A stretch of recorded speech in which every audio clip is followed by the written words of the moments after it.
da li možete da kažete što poezija znači za vas? Evo, danas sam na predavanju pričala o tome.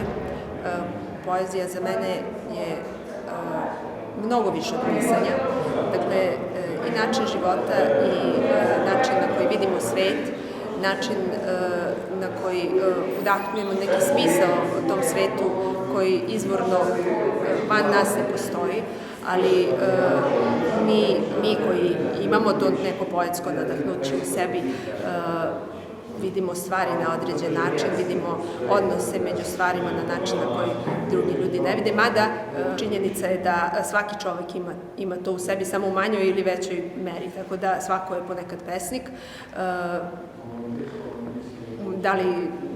Da li u tom smislu da sad posmatra svet na način drugačiji od drugih ili u smislu da razume poeziju iz svog bića i svoje duše, ne kao nešto spoljašnje, nego nešto što ga intimno dotiče, to je sad sve jedno, ali smatram da poetski potencijal čuči u svima nama. Bilo je odlično, zaista nam je pružila neki novi uvid u poeziju i njeno posmatranje i zaista je divno to što smo naučili da nije najbitnije ono što je u formi, već ono što osjećamo srcem i što nam je rečeno, što treba da shvatimo.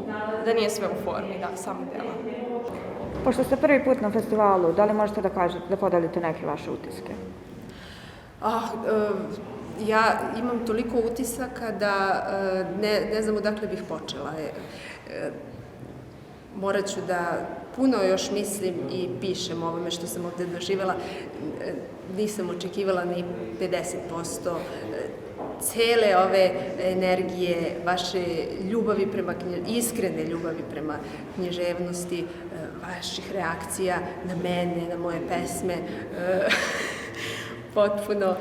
potpuno je sve kao neka oaza entuzijazma. Ja ne znam da li su još negde deca ovakva. Mi imamo predrasude o vama srednjoškolcima i adolescentima generalno.